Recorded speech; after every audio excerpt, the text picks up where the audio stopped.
Hello everyone, welcome to Magnet Brains. My name is Hemant Tumre. स्वागत किया जाता है आपके शानदार चैनल मैग्नेट बेन्स पे, आपके अपने शानदार चैनल मैग्नेट बेन्स पे। मैं हूं हेमंत तुमरे, आप सभी जानते ही हैं, आपका केमिस्ट्री एजुकेटर, और रोज आपको प्रोवाइड करवा रहा हूं कंप्लीट 11th और 12th के recorded lecture as well as live lecture. बस आप लोग लगे रहिए बस आप लोग लगे रहिए। आप सभी जानते हैं मैग्नेट ब्रेन्स के दो चैनल है, एक इंग्लिश मीडियम और एक हिंदी मीडियम। दोनों पे 100% क्वालिटी एजुकेशन दी जाती है, बढ़िया और शानदार तरीके से। कोई ऐसा नहीं कि कहीं पर रुक रहा हो आपका, सब कुछ करवाया जा रहा है सर, कुछ नहीं छोड़ रहे हैं। और अगर कुछ नहीं छोड़ रहे हैं तो फिर आप भी मत छोड़िए, बस लगे रहिए। सर अगर मैं इंग्लिश मीडियम की बात करूं तो केजी से लेकर 12 तक की एजुकेशन एक तरफा, सारे topic wise, NCERT solution, MIQs, MCQs, one shot, crash course, DPP, PYQs और क्या चाहिए, सब कुछ तो मिल रहा है सर। कुछ बाकी है क्या? नहीं। यही मैं आपको बताना चाहता हूं, मैग्नेट बेन्स का हिंदी मीडियम चैनल जो प्रोवाइड करता है आपको 100% क्वालिटी एजुकेशन। कोई अगर हिंदी मीडियम वाला है तो ले आना पकड़ के, कहना आजा आजा आजा, पढ़ेंगे पढ़ेंगे पढ़ेंगे क्योंकि भैया कुछ लोग को रहता है कि सिर्फ इंग्लिश मीडियम नहीं, भैया हिंदी भी है, आ जाओ। क्लास 6 से लेकर 12 तक दिल्ली बोर्ड और CBSE बोर्ड के साथ 4 स्टेट बोर्ड और कवर कर रहा है, MP board, UP board, Bihar board और राजस्थान बोर्ड। जो सेगमेंट इंग्लिश मीडियम में, पूरा सेगमेंट हिंदी मीडियम में करवाया जा रहा है, बढ़िया और शानदार तरीके से। जी हां, फिर बच्चे की सबसे बड़ी दुविधा, उसको भी दूर किया जाता है। क्या सर? नोट्स। कुछ तो क्या होता है, साथ में लिखते चलते, बनाते चलते, कुछ लोग के छूट गए। अब छूट गए तो क्या करें भैया? देखो ना, डिस्क्रिप्शन बॉक्स में मिल जाएंगे। डिस्क्रिप्शन बॉक्स में जाके देखिए, आपको नोट्स पूरे मिल जाएंगे, कोई दिक्कत की बात कहीं से कहीं तक नहीं आने वाली। मतलब ई बुक्स, ई नोट्स, इसकी भी सुविधा उपलब्ध है। डिस्क्रिप्शन बॉक्स में आपको लिंक मिलेगी, क्लिक करिए, फट से उठा लीजिए, कोई प्रॉब्लम की बात नहीं है। तो सर आज क्या है? आज है सर इक्विलिब्रियम। एक नए चैप्टर का आगाज होने जा रहा है। एनसीईआरटी एग्जाम्पलर में नया चैप्टर चालू हो गया है, इक्विलिब्रियम, चैप्टर नंबर 7। बढ़िया, एक नंबर। दूसरी बात, MCQ से शुरुआत होगी, आप सब जानते हो, टाइप 1 से। और इसमें भी भैया पूरे क्वेश्चन नहीं आ रहे 1 से 10 तक। सर ये सबसे इंपॉर्टेंट चैप्टर्स में से माना जाता है। टेढ़ा है पगर मेरा है, भाई पढ़ना पड़ेगा। अगर मैं आपको बोलूं तो इसके क्वेश्चन सबसे ज्यादा नीट में आते हैं, इसके क्वेश्चन सबसे ज्यादा जेईई मेंस में आते हैं। हाईएस्ट वेटेज चैप्टर्स में इसको काउंट किया जाता है। मैं तो कह रहा हूं ना सर, बस एनसीईआरटी को पूरे तरीके से घोट लो। अब एनसीईआरटी में भी कई सारी चीजें होती है, सब करवाते चल रहा हूं मैं। एनसीईआरटी पूरी हो गई, एनसीईआरटी के पीछे वाले सॉल्यूशंस हो गए, इंटेक्स हो गए, उसके बाद एनसीईआरटी एग्जाम्पलर हो गए, भैया सब करवाते चल रहा हूं। आप पढ़ो तो, अगर आप पढ़ोगे ही नहीं तो फिर मैं क्या कर पाऊंगा यार। तो पढ़ने का काम तो आपका है। अगर आप नहीं पढ़ रहे हो तो फिर कुछ नहीं किया जा सकता, फिर कुछ नहीं किया जा सकता, ये बात आप समझ के चलिए। तो इसीलिए आपको मेहनत तो करनी पड़ेगी, मेहनत तो करनी पड़ेगी। क्या बोलती पब्लिक?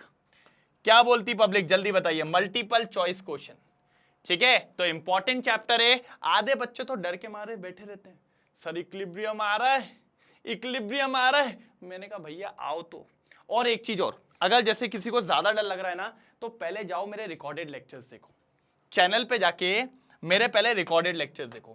आपको अभी मैं बता रहा हूं, ये जो वीडियो है ना, इसके डिस्क्रिप्शन में आपको एक लिंक मिल जाएगी, क्लास 11 की लिंक। भाई वो मेरी सबसे फेवरेट है, सबसे फेवरेट क्लास की प्लेलिस्ट तैयार हुई है, क्लास 11 की जो मेरी प्लेलिस्ट है, उस पे जाइए। पूरा इक्विलिब्रियम चैप्टर रखा हुआ है, पूरा इक्विलिब्रियम चैप्टर रखा है, बस उसको वहां पढ़ लो। एक बार इक्विलिब्रियम को निपटा लोगे, दूसरी बार जरूरत नहीं पड़ेगी। और अगर दूसरी बार जरूरत पड़ जाए तो बात वाली बात, ठीक है? तो करें चालू, पक्का? डन? Yes sir. ये लीजिए सर, पहला क्वेश्चन आपके सामने, और पहले ही धमाकेदार आया है सर, लग तो ऐसा ही रहा है। We know that the relationship between KC and KP, हाँ जानते हैं ना हम, ये लिखा तो है। What will be the value of delta N for the reaction?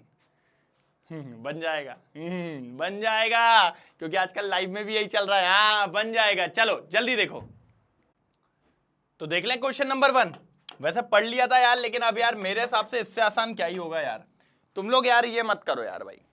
पहला क्वेश्चन है, बहुत आसान है, फटाक से दो, संटाप कंटाप एक ही बार में, ठीक है? चलो सर टाइप 1, क्या सर टाइप 1? मैंने कहा बिल्कुल सही है।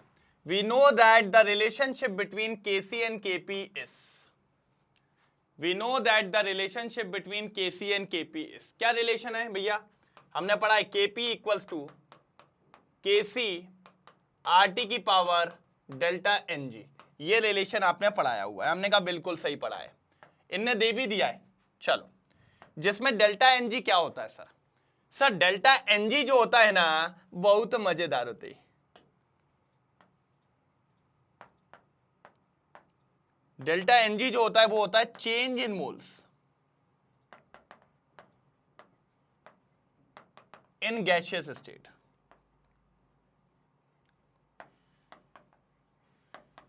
Change in moles in gaseous state. मैंने कहा बिल्कुल सही है. तो डेल्टा Ng जो होगा Np माइनस Nr. क्या होगा sir? Np minus Nr. Number of moles in product number of moles in product minus number of moles in reactant. मैंने कहा सही है. मैंने कहा बिल्कुल सही है. Number of moles in product minus number of moles in reactant, और गैसियस में होने चाहिए. ठीक है सर. एक रिएक्शन दे दिया सर आपको. NH4Cl सॉलिड है. ठीक है. किस में कन्वर्ट हो रहा है? NH3 gas plus HCl gas. HCl gas में. मैंने कहा ठीक है सर. तो अगर अब मैं इसका निकालू क्या? Delta Ng. डेल्टा Ng क्या होगा? Product moles minus reactant moles. Product में कितने मोल्स है सर? दोनों गैस हैं 2, माइनस रिएक्टेंट में एक भी गैस नहीं है तो 0. तो सर डेल्टा Ng की वैल्यू आ रही है 2. ये हमारा फाइनल आंसर है. डेल्टा Ng की वैल्यू आ रही है 2. ये हमारा फाइनल आंसर है. कोई दिक्कत, कोई परेशानी? जल्दी देख के बताओ. कोई दिक्कत, कोई परेशानी? जल्दी देख के बताओ. इस हिसाब से सर 10 डी फॉर डमरू. भैया डमरू हो गया. डमरू हो गया सर. डमरू भैया क्या हो गया? डमरू हो गया. कोई दिक्कत की बात नहीं है. क्या हो गया है? डमरू हो गया. कोई दिक्कत की बात नहीं है. मैंने कहा बिल्कुल सही चल रहा है. डी फॉर डमरू हो गया. डी फॉर डमरू हो गया. कोई दिक्कत की बात नहीं है.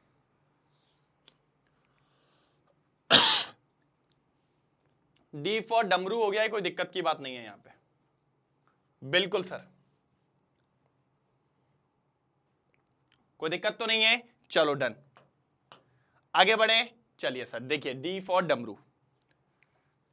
अब आ जाओ आगे. क्या बोल रहा है? For the reaction H2 plus I2 gives 2Hi.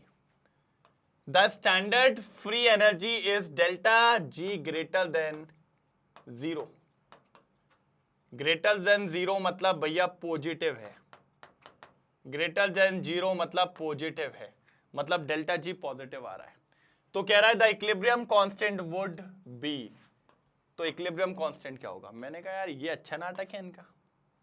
ये अच्छा नाटक है इनका, है ना. मैंने कहा इनके बीच में कोई रिलेशन पता है क्या आपको?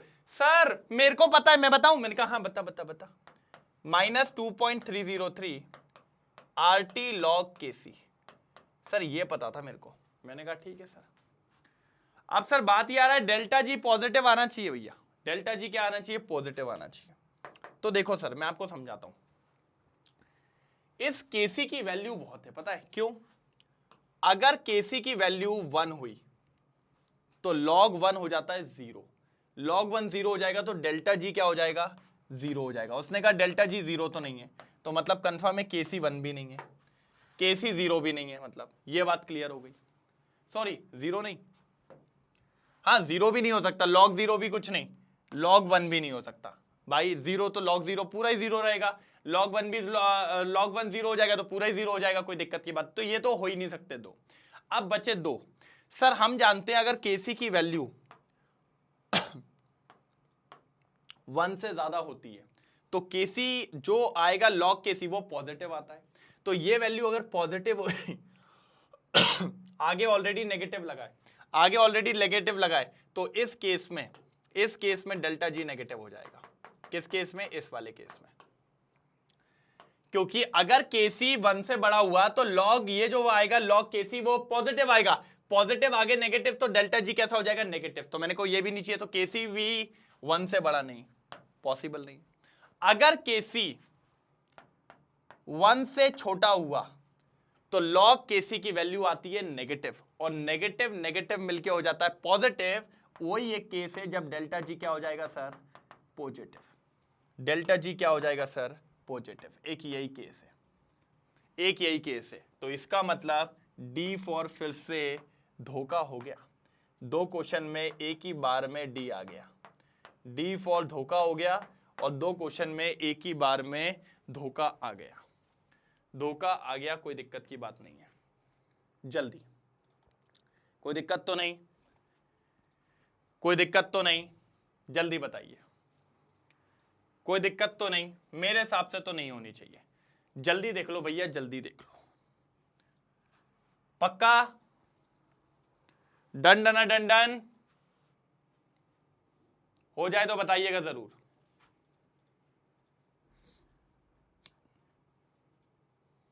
कोई प्रॉब्लम तो नहीं है? चलो बढ़ू आगे। यस सर, ये लो, ये देखिए डी फॉर धोखा। चलिए सर थर्ड वाला आते हैं। क्वेश्चन नंबर 3 क्या कह रहा है? मैंने कहा मजेदार है सर, डरना नहीं है, बस मेरे साथ चलते रहना है। Which of the following is not a general characteristics of equilibria involving physical process? मतलब अगर इक्विलिब्रियम फिजिकल प्रोसेस में आ जाता है तो कौन सी जनरल कैरेक्टरिस्टिक्स नहीं होगी, मतलब कौन सी ऐसी प्रॉपर्टी है जो इक्विलिब्रियम को नहीं दर्शाती है, मतलब फालतू बात करी गई है। तो भैया इक्विलिब्रियम को लेके फालतू बात कौन सी है इसमें से, वो ढूंढना है हमें। तो भैया लेट्स फाइंड फालतू बात। ठीक है, क्या फाइंड करना है अपन को? फालतू बात। ठीक है, गलत बात, जो कि झूठी बात है ना? गाना नहीं है, झूठी थी तू और तेरा ना, याद है क्या नहीं है भाई? ठीक है, equilibrium is possible only in a close system at a given temperature, है ना? कहोगे सर अलग ही मूड में जा रहे हो क्यों, है ना?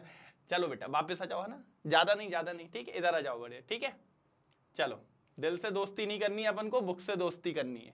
चलिए, equilibrium is possible only in close system at a given temperature. सही तो कह रहा है भैया। इक्विलिब्रियम कब आता था? जब क्लोज सिस्टम हो। भाई खुला रहेगा तो कोई भी ले जाएगा, पता है? जब खुला रहता है ना तो कोई भी छेड़छानी करके चले जाता है। तो भैया अपना सिस्टम बंद करके चले।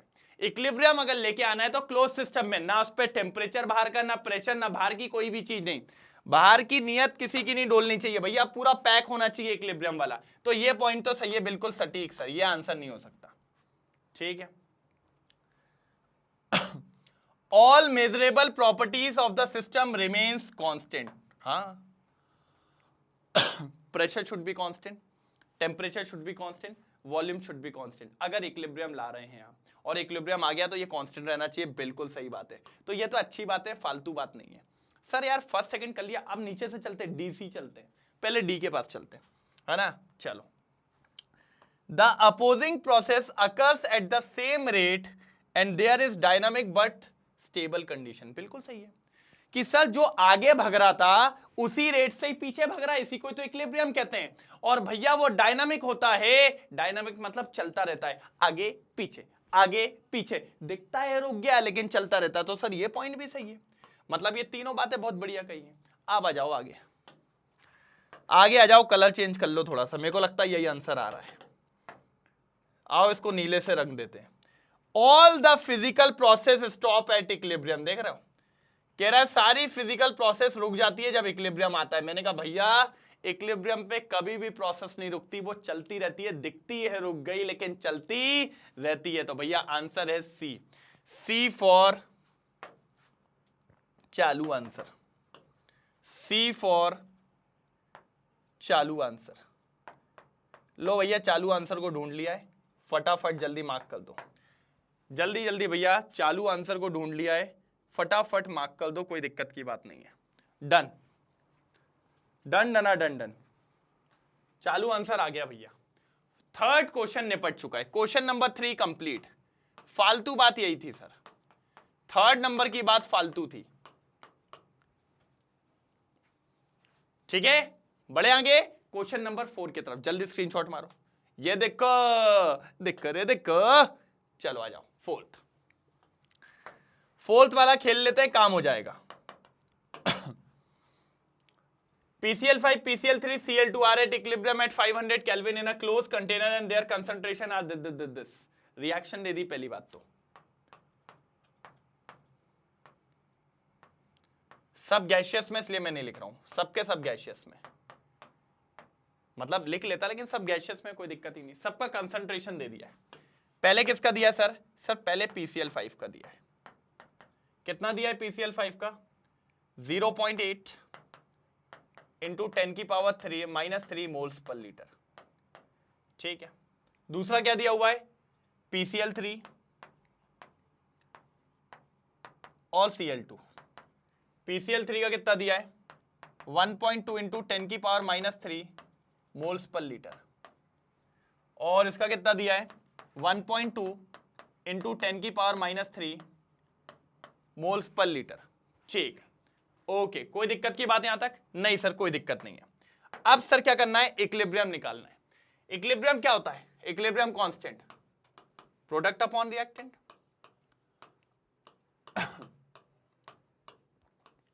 PCl3 Cl2 divided by PCl5 होगा। अच्छा, PCl3 कितना दिया हुआ है? ये 1.2 इंटू 10 की पावर -3, फिर 1.2 इंटू 10 की पावर -3। एक बार चेक कर लो सर, दोनों का सही दिया है कि नहीं दिया है? हाँ सर, PCl3 और Cl2 दोनों सही दिया है। और PCl5 कितना दिया है?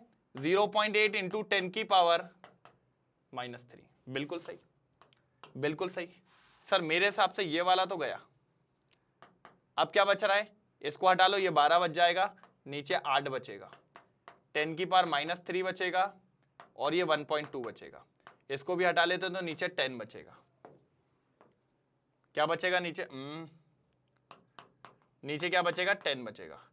4 2 जा 4 3 जा 4 2 जा 4 3 जा, 2 से काटेंगे तो 2 6 जा 6 3 जा 18 डिवाइडेड बाय 10 इंटू 10 की पावर -3। तो सर ये आ जाएगा 1.8 इंटू 10 की पावर -3। 1.8 इंटू 10 की पावर -3। 1.8 इंटू 10 की पावर -3। क्या बोलते? 1.8 इंटू 10 की पावर -3। ये देखो, बिल्कुल सही आंसर है। ये देखिए सर, ठीक है। मोल्स इनवर्स कोई यूनिट वाला नहीं होता भैया, फंडा, कोई फंडा नहीं होता। ये तो वैल्यू गलत है, ये भी गलत है, तो भैया आंसर है B for beautiful.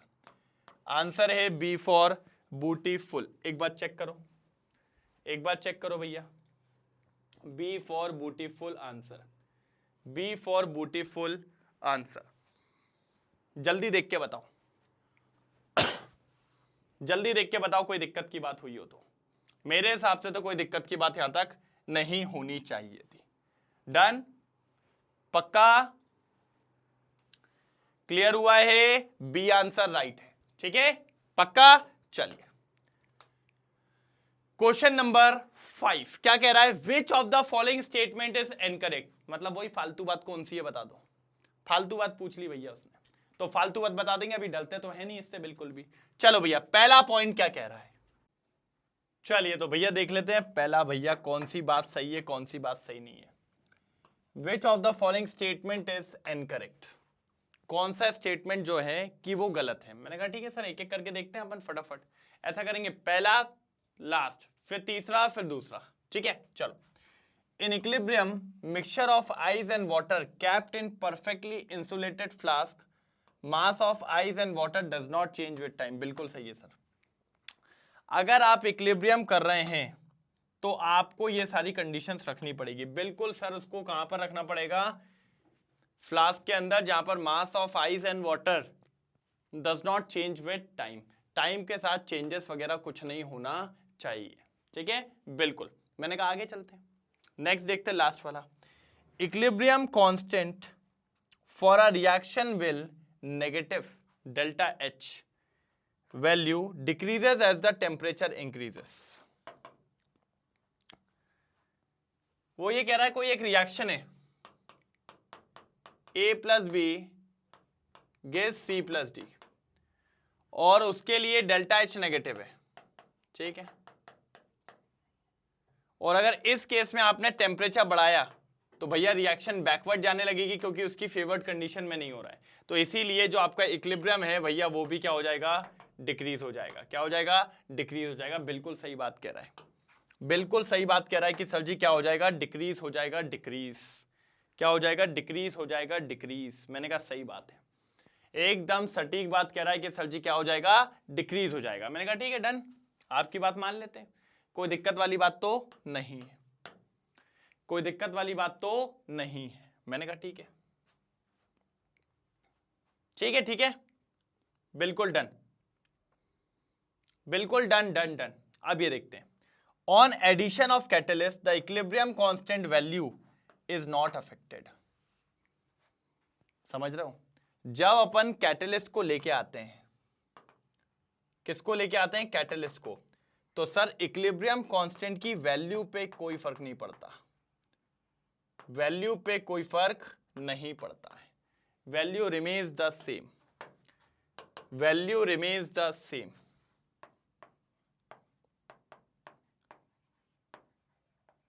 Value remains the same, ठीक है, वैल्यूज पे कोई फर्क नहीं पड़ता। ये बात भी बिल्कुल सही है कि on addition of catalyst the equilibrium constant value is not affected. मतलब सी, डी और ए, सर ये तीनों पॉइंट सही है, कोई पॉइंट गलत नहीं है, इसमें कोई दिक्कत की बात नहीं है। पहले इसका स्क्रीनशॉट ले लो, फिर पढ़ते हैं बी वाला ऑप्शन, क्योंकि बी वाला ही फाइनल आंसर है, बी वाला ही फाइनल आंसर है। चेक कर लेते हैं, चेक कर लेते हैं सर, बी वाला ही फाइनल आंसर है। मैंने कहा ठीक है,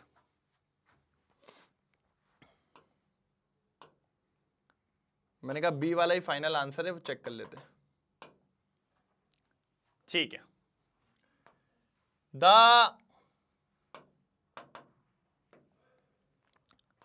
The intensity of red color increases when oxalic acid is to the solution containing iron 3 nitrate and potassium thiocyanate। नहीं, तो इसीलिए अपन ने आंसर दिया बी वाला। तो भैया B is the final answer.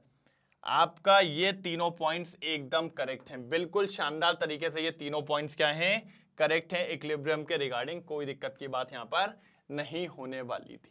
तो मैंने कहा ना बेटा, सबसे पहले मैंने आपको यही सिखाया है कि जब भी अपन एमसीक्यू खेलें तो हमेशा अपन एलिमिनेशन मेथड जरूर लगाएं। क्या लगाएं, एलिमिनेशन मेथड जरूर लगाएं, कोई दिक्कत की बात नहीं होनी चाहिए। क्योंकि अगर आप एलिमिनेशन मेथड लगाएंगे तो अपन हमेशा चीजों को अच्छे से निकाल पाएंगे, आंसर्स तक जल्दी पहुंच पाएंगे। मैंने कहा ठीक है सर, मैंने कहा आपकी बात मान ली सर, कोई दिक्कत की बात नहीं है। चलो आपकी बात मान ली, कोई दिक्कत की बात यहां पर नहीं है। डन, बढ़ो आगे। Yes sir. चलो अगला क्वेश्चन, ये देखिए बी फॉर बढ़िया आंसर। चलो अब यहां चलते हैं, क्या बोल रहा है बेटा, क्वेश्चन पढ़ने की कोशिश करना, बढ़िया तरीके से समझ में आएगा। When hydrochloric acid is added to cobalt nitrate solution at room temperature, the following reaction takes place and the reaction mixtures become blue। क्या हो रहा है, जब रिएक्शन वगैरह हुई तो रिएक्शन मिक्सचर क्या हो गया, ब्लू हो गया। क्योंकि रिएक्शन हुई तो भैया ब्लू हो गया, वो कोई दिक्कत की बात नहीं है। फिर जैसे ही आपने ठंडा किया, on cooling the mixture becomes pink. जैसे ही आपने कूल किया वापस पिंक हो गया। पिंक कहां पर है, ये रहा, मतलब रिएक्शन वापस आ गई जब आपने कूल किया। आपने जैसे ही उसको कूलिंग करी तो कूलिंग पे रिएक्शन कहां चली गई सर, बैकवर्ड चली गई, तभी तो पिंक हुआ होगा।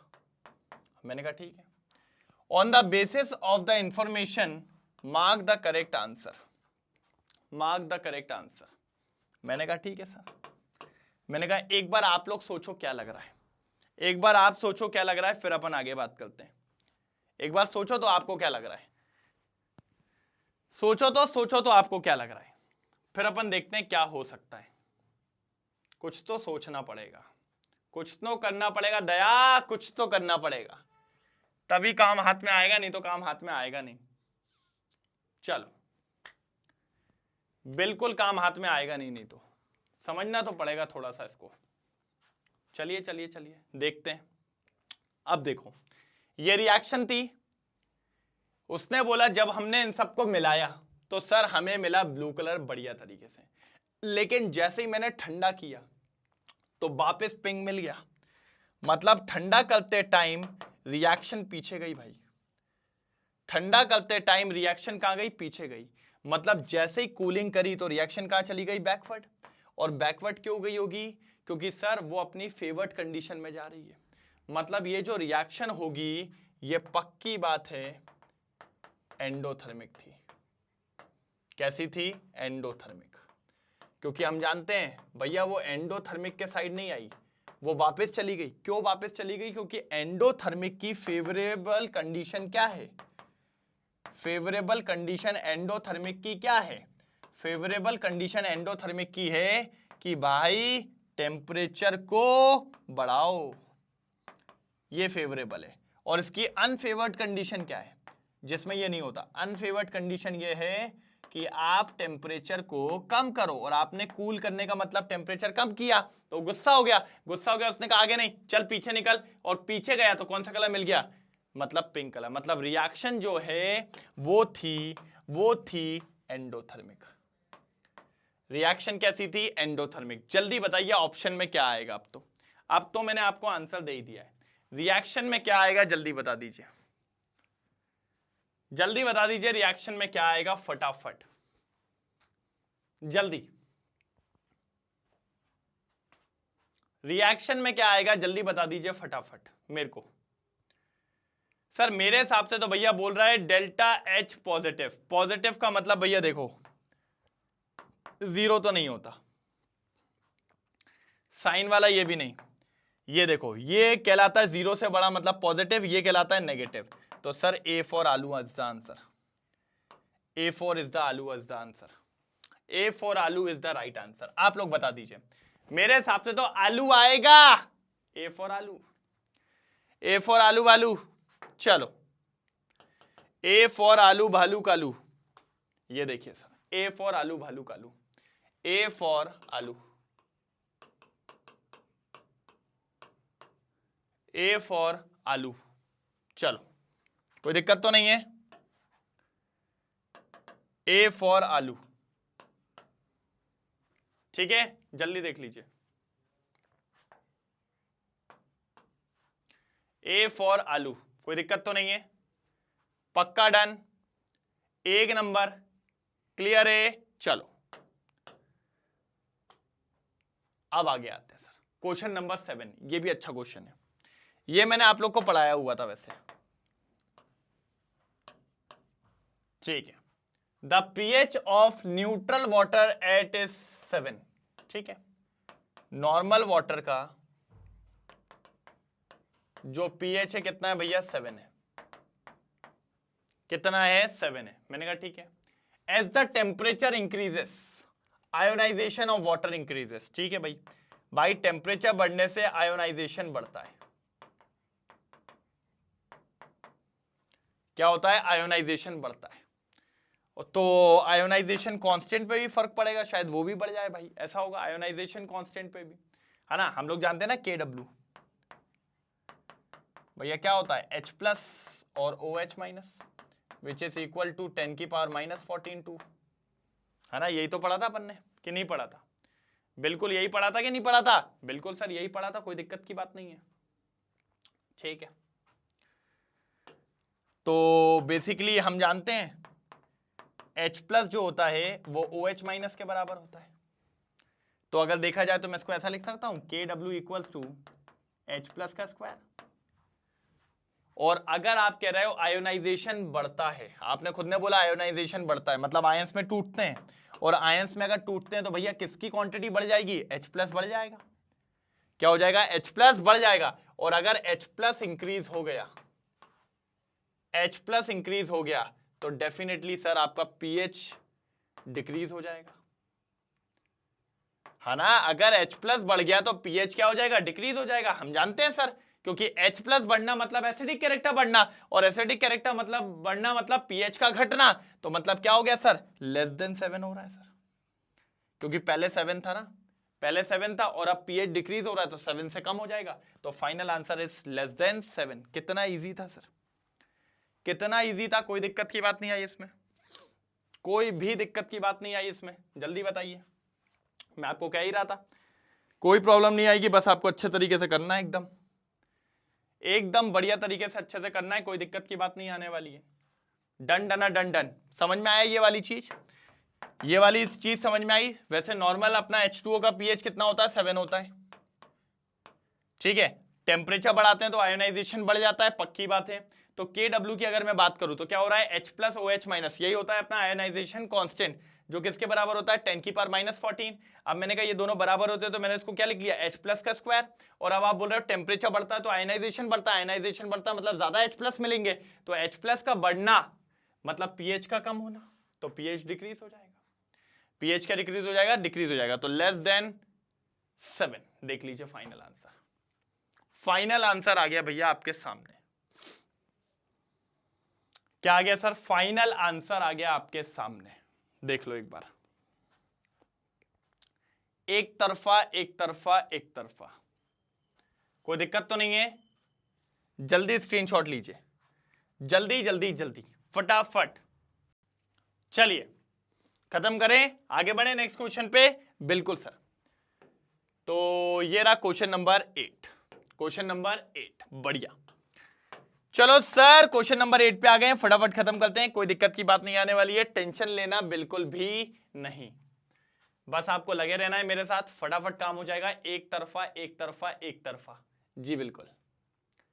चलो बढ़े आगे, क्या कह रहा है question number 8, the ionization constant of an acid Ka is the measure of strength of an acid, is the measure of strength of acid। ठीक है सर, हम जानते हैं अगर Ka ज्यादा होता है तो उतना स्ट्रॉन्ग एसिड होता है, उतना स्ट्रॉन्ग एसिड होता है आपका। मैंने कहा बिल्कुल सही है, उतना स्ट्रॉन्ग एसिड होता है। Ka जो है अपना, ये कहलाता है डिसोसिएशन कांस्टेंट फॉर एसिड।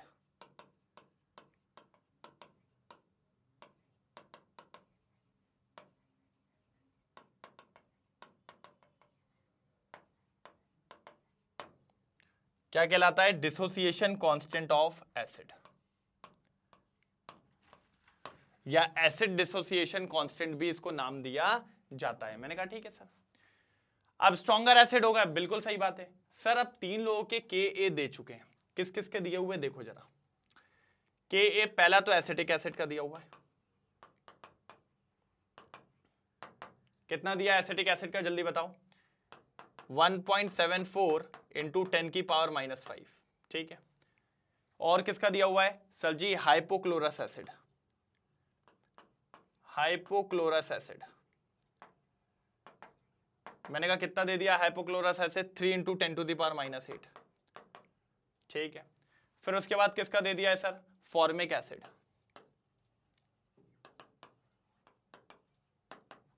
क्या दे दिया, फॉर्मिक एसिड, कितना दे दिया है 1.8 इंटू 10⁻⁻4, 1.8 इंटू 10⁻⁻4। मैंने कहा बहुत शानदार, ये 3 आपको Ka की वैल्यूज दे दी है, क्या दे दिया, Ka, इसका Ka, इसका Ka और इसका Ka। अब मैंने अभी आपको बताया Ka की वैल्यू अगर ज्यादा होती है तो उतना स्ट्रॉन्गर एसिड होता है। अब आपको ये पता लगाना है सबसे स्ट्रॉन्गर एसिड कौन होगा, तो भैया सबसे ज्यादा वैल्यू बड़ी किसकी है सर, हम जानते हैं जितनी माइनस में पावर होती है उतनी वैल्यू कम होती है, तो सबसे ज्यादा वैल्यू जो लग रही है वो लग रही है फॉर्मिक एसिड की। किसकी लग रही है, फॉर्मिक एसिड का Ka की वैल्यू सबसे ज्यादा, सबसे स्ट्रॉन्गर एसिड होगा।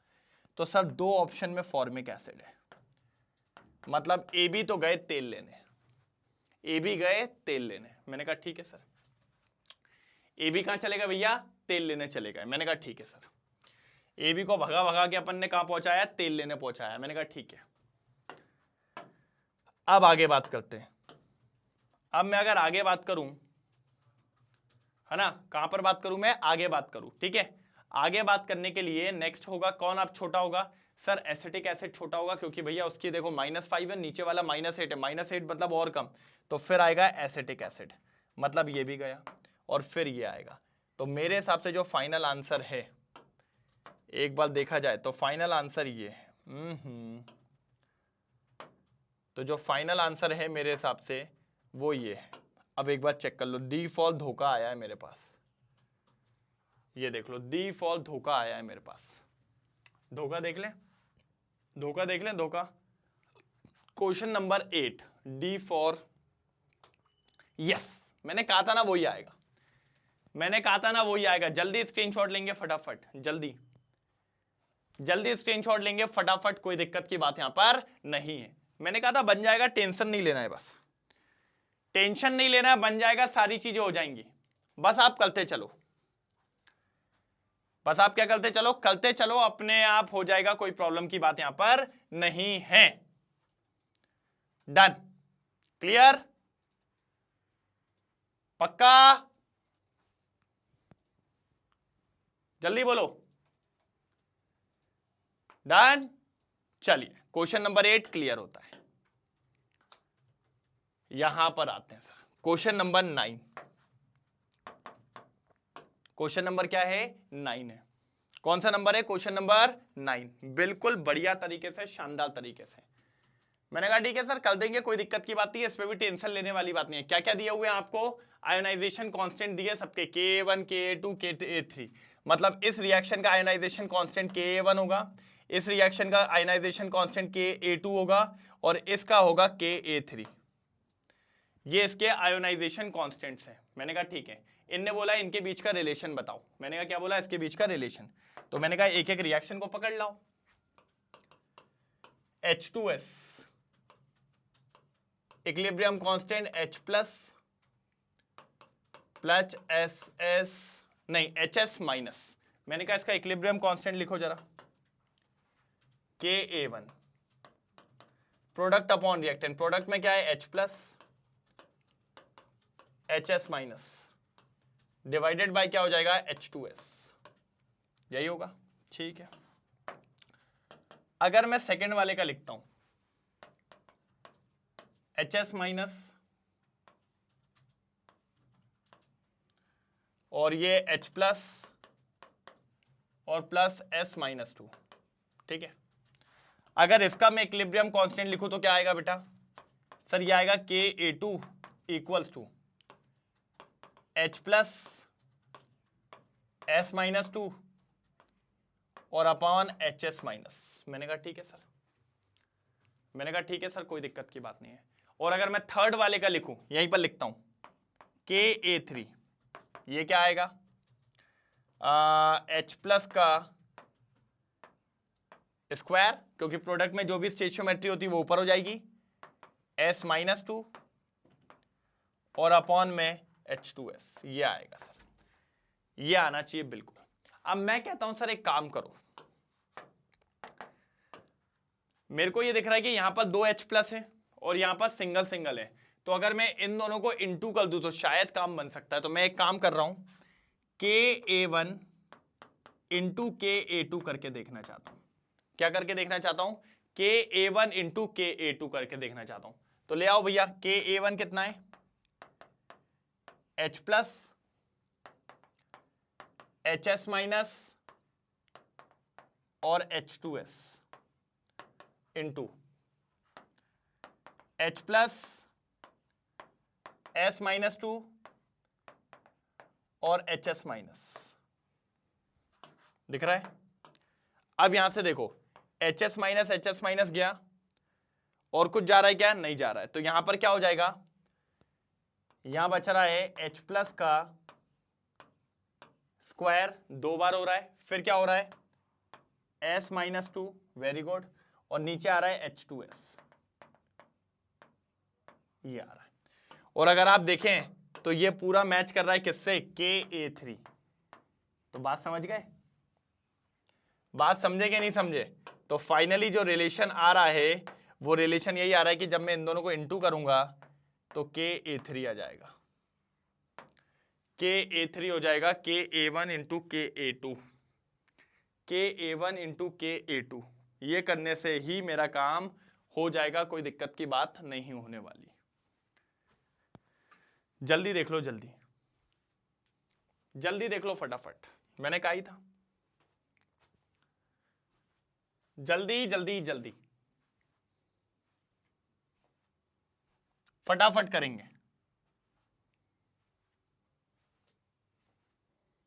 हो जाए तो बताइएगा जरूर। बिल्कुल सर। तो अब मैं अगर आगे चला तो आगे मेरे सामने रिलेशंस आ गए और सबसे बढ़िया रिलेशन क्या दिख रहा है सर जी? ये वाला दिख रहा है KA3। तो KA3 मेरा यहां पर फाइनल आंसर है। KA3 मेरा यहां पे फाइनल आंसर है। क्या है सर जी? फाइनल आंसर है। अब बाकी इनका भी चेक कर लेते हैं। KA3 मेरा क्या है यहां पे? फाइनल आंसर है। अब पता क्या होता है, यहां पे वो उसी तरीके का टिक आएगा ना तो थोड़ी दिक्कत हो सकती है। ये देखिए सर, A फॉर आलू, मैंने कहा ही था बिल्कुल आएगा। टेंशन नहीं लो, बस लगे रहो। टेंशन नहीं लो, बस लगे रहो। बिल्कुल एकदम बढ़िया तरीके से, शानदार तरीके से और लाजवाब तरीके से हो गया। कोई दिक्कत तो नहीं है? कोई दिक्कत हो तो बताइए। पक्का? डन? बढ़ू आगे। ये लीजिए sir question number 10। Question number 10 जल्दी। पक्का बढ़िया तरीके से होने वाला है। क्या बोल रहा है? एसिडिटी। क्या बोल रहा है सर? एसिडिटी। मैंने कहा ठीक है सर, एसिडिटी देख लेते हैं। तो एसिडिटी ऑफ BF3 की बात कर रहा है वो। किसकी बात कर रहा है? BF3। Can be explain on the basis of which of the following concept. मतलब BF3 की एसिडिटी कैसे आप बता सकते हो? देखो यार, हमारे पास कई सारे कंसेप्ट आए थे सर। एक कंसेप्ट आया था, एसिड तो वही होता है जो H+ देता है भैया, यही अरेनियस ने कहा था। और फिर यही हमारे ब्रॉन्स्टेड लॉरी कंसेप्ट, दोनों ने यही कहा था कि एसिड तो वही है जो H+ देता है भाई। बिल्कुल बिल्कुल बिल्कुल, है ना। बेस जो होता है वो OH- देता है, ये अरेनियस ने कहा था। ब्रॉन्स्टेड लॉरी कंसेप्ट ने कहा था वो H+ ले लेता है तो वो भी बेस होता है। लेकिन एसिड के लिए तो एक ही कंडीशन आई थी। लेकिन अगर मैं देखूं तो BF3 में तो H+ है ही नहीं, इसमें तो H+ है ही नहीं, तो कैसे बताऊंगा मैं, कैसे एक्सप्लेन करूं? तो सर मेरे हिसाब से तो अरेनियस तो है ही नहीं, ब्रॉन्स्टेड भी नहीं है, और यहां पे भी ब्रॉन्स्टेड आ गया तो ये भी नहीं है। सर हमारा सबसे लास्ट कंसेप्ट जिसको हमने नाम दिया था लुईस कंसेप्ट। किसकी बात करने वाले हैं? लुईस कंसेप्ट, जो कि अपन को देखने को मिला था। इनने क्या कहा था वो सुन लेते हैं सर। एसिड्स वो होंगे जो लोन पेयर एक्सेप्ट करेंगे, जो लोन पेयर एक्सेप्ट करेंगे, और बेस वो होंगे लुईस बेस जो लोन पेयर डोनेट करेंगे। जो लोन पेयर क्या करेंगे सर? डोनेट करेंगे। मैंने कहा बहुत सही, बहुत शानदार जा रहे हो। अब अगर मैं BF3 को लेके आऊं तो आप सब जानते हैं बोरॉन के आखिरी में 3 इलेक्ट्रॉन होते हैं, फ्लोरीन के आखिरी में 7 होते हैं, लेकिन हमें इतने दिखाने की जरूरत नहीं है, हम एक एक ही दिखाएंगे तो भी काम चल जाएगा। तो ये देखिए, ये हो गया एक, ये देखो दिख रहा है। अब बोरॉन कहता है भैया तुमने लिए तो हम भी लेंगे, तुमने लिए तो हम भी तुमसे लेंगे। ये देखो, अब बोरॉन के गोले में देखो आपको सिर्फ दिख रहे होंगे 6 इलेक्ट्रॉन। और भैया ऑक्टेट, भैया याद है जो चचा भग गए थे? हाँ सर याद है ना, मुझे याद है ऑक्टेट चचा, ठीक है। तो उनने क्या कहा था? 8 होने चाहिए, लेकिन इसके पास है इनकम्प्लीट ऑक्टेट। क्या है सर? Incomplete octet. और जो भी इनकम्प्लीट होता है ना, वो उसको अपन कहते हैं electron deficient compound, electron deficient compound. और जो भी इलेक्ट्रॉन डेफिशिएंट है तो वो अपने आप को 8 बनाने के लिए किसी ना किसी से इलेक्ट्रॉन लेगा। और जब भी वो किसी से लोन पेयर एक्सेप्ट करेगा, क्योंकि लोन पेयर में 2 इलेक्ट्रॉन होते हैं 8 बनाने के लिए, तो जब भी कोई लोन पेयर एक्सेप्ट करता है तो उसको अपन कहते हैं लुईस एसिड। इसीलिए BF3 एक इलेक्ट्रॉन डेफिशिएंट कंपाउंड की वजह से किसकी तरह बिहेव करता है? Lewis acid. और इसी से इसकी एसिडिक कैरेक्टर पता चलता है, जो कि यहां पर अपन को देखने को मिल रहा है। तो लुईस कंसेप्ट ने ही इसको समझाया था। किसने समझाया था सर? लुईस कंसेप्ट ने ही इसको समझाया था, बढ़िया और शानदार तरीके से। मैंने कहा ठीक है सर, अगर लुईस ने समझाया था तो बात को समझ लेते हैं अपन भी, कोई दिक्कत की बात नहीं है। डन डन डन डन, बिल्कुल एक तरफा। चलो कोई दिक्कत तो नहीं है? जल्दी बताओ, कोई प्रॉब्लम हो तो। मेरे हिसाब से तो कोई प्रॉब्लम की बात यहां पर नहीं है। डन चल रहा है, एक तरफा चल रहा है, एक तरफा चल रहा है, कोई दिक्कत की बात नहीं है। तो फाइनल जो आंसर आएगा वो आएगा लुईस कंसेप्ट, वो आएगा लुईस कंसेप्ट, है ना। पूरा पढ़ाया हुआ है सर लुईस को, तीनों थ्योरीज पढ़ाई थी, एसिड बेस और किसकी, आपकी सॉरी एसिड बेस की और सॉल्ट की सारी थ्योरीज पढ़ाई थी। पहली थी अरीनियस, दूसरी थी ब्रॉन्स्टेड लॉरी कंसेप्ट और तीसरी थी Lewis concept, Lewis acid and base. कर लिया screenshot? Lewis acid and base, जल्दी स्क्रीनशॉट लो, ठीक है। क्लियर करें, आगे आगे बढ़े, चलो भाई। तो फाइनली यहां पर समाप्त। मैंने कहा ही था आपको 1 से 10 तक के क्वेश्चन हैं यहां पर, क्योंकि बेटा क्या होता है ना, वीडियो बड़ा हो जाता है। क्या बड़ा हो जाता है? वीडियो बड़ा हो जाता है। आप जैसे देखिए ये वाला भी आप देख सकते हैं ना, वीडियो बड़ा हो ही गया है।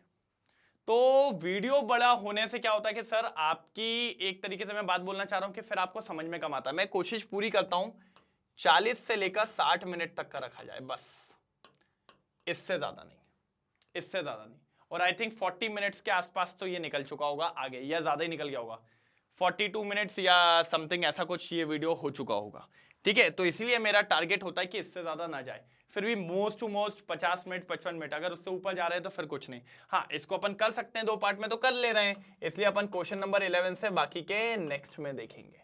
तो सर ज्यादा क्वेश्चंस तो हैं, छोड़ तो नहीं सकते सर, क्वेश्चंस तो ज्यादा हैं, बिल्कुल ज्यादा हैं सर जी, बिल्कुल मान के चलिए 1 नंबर ज्यादा क्वेश्चंस यहां पर हैं, बिल्कुल, ठीक है। तो यहां तक समझ में आया कि नहीं आया? कौन सा क्वेश्चन आपको सबसे टफ लगा, जल्दी बताओ। कौन सा क्वेश्चन सबसे टफ लगा, जल्दी बताना है, बिल्कुल। कि मतलब ऐसा लग रहा है कि हाँ यार सर ये बना नहीं है, थोड़ी दिक्कत आ गई, ऐसा हो गया वैसा हो गया। तो मेरे को जरा क्लियर करेंगे कि कौन सा क्वेश्चन ऐसा था जो आपको लगा कि भैया ये नहीं बन पा रहा, ये प्रॉब्लम दे रहा है, ये दिक्कत दे रहा है, ऐसा कुछ कर रहा है, बिल्कुल, ठीक है। अगर ऐसा कुछ लगे तो फटाफट बताओ, फिर अपन देखते हैं, ठीक है। बाकी सर दबा के लाइक और शेयर होना चाहिए। क्या सर? दबा के लाइक और शेयर होना चाहिए, छूटना नहीं चाहिए, नहीं तो दिक्कत हो जाएगी सर, ठीक है। बाकी चैनल को सब्सक्राइब जरूर कर लेना, जिससे आपको आने वाले रिकॉर्डेड लेक्चर्स, लाइव लेक्चर्स पूरा टाइमली मिलते जाएंगे। कोई दिक्कत की बात कहीं से कहीं तक नहीं होने वाली, नहीं तो प्रॉब्लम में आप आ जाओगे, फिर बाद में बोलोगे सर बन नहीं रहा है, दिक्कत हो रही है, ये सब हो रहा है, ठीक है। तो सब टाइमली देखिए, बढ़िया तरीके से पढ़िए, घर पे जाके प्रैक्टिस करिए, और अगर डाउट आ रहे हैं तो कमेंट सेक्शन में डालिए, बिल्कुल डालिए सर। पूरा मैग्नेट ब्रेन्स आपके पीछे लगा हुआ है। हमने कहा ठीक है सर, ये आप सभी जानते हैं मैग्नेट ब्रेन्स के 2 चैनल है, एक इंग्लिश मीडियम और एक हिंदी मीडियम। अगर अपन इंग्लिश मीडियम की बात करते हैं तो सीबीएसई और दिल्ली बोर्ड दोनों कवर करवाए जाते हैं। वहीं हिंदी मीडियम की बात करते हैं तो सीबीएसई दिल्ली बोर्ड के साथ Bihar board, UP board, MP board और राजस्थान बोर्ड को भी कवर किया जाता है बढ़िया और शानदार तरीके से। आगे देखें तो वैदिक मैथ्स, क्रैश कोर्स और स्पोकन इंग्लिश, ये भी करवाए जाते हैं बढ़िया और शानदार तरीके से। मैंने कहा डन, मैंने कहा डन, कोई दिक्कत की बात यहां तक नहीं हो रही है। मैंने कहा अच्छा है, मैंने कहा बढ़िया चल रहा है, कोई दिक्कत की बात नहीं है। डन डना डन डन, कैसा? डन डना डन, ठीक है, कोई प्रॉब्लम तो नहीं है, बिल्कुल। बाकी अगर आपको देखा जाए तो नोट्स और ई बुक्स भी प्रोवाइड किए जाते हैं बढ़िया और शानदार तरीके से। 100% फ्री क्वालिटी एजुकेशन दी जाती है। अगर आप चाहो तो मैग्नेट ब्रेन्स की वेबसाइट पे जाके भी सारे लेक्चर्स का लुत्फ उठा सकते हो बढ़िया और शानदार तरीके से, कोई दिक्कत की बात कहीं से कहीं तक नहीं आएगी। और अगर आती है तो बताओ, फिर अपन देख लेंगे। सारी चीजें प्लेलिस्ट के फॉर्म में आपको मिल जाएगी, कोई दिक्कत नहीं होगी, ठीक है। YT पे भी सारे प्लेलिस्ट के फॉर्म में जमा हुआ है, अगर यहाँ अच्छा लग रहा हो तो यहाँ देखिए, बिल्कुल बढ़िया तरीके से, ठीक है। तो अब मिलेंगे कल। सर जी पार्ट 1 हो गया है, मतलब 1 से लेकर 10 तक। कौन सा MCQs। अब मिलेंगे कल सेम टाइम सेम जगह, क्वेश्चन नंबर 11 के साथ। तब तक के लिए बाय बाय, प्रैक्टिस करते रहिएगा, कोई डाउट हो तो कमेंट सेक्शन में डालते रहिएगा। तब तक के लिए bye bye, thank you so much, जय हिंद।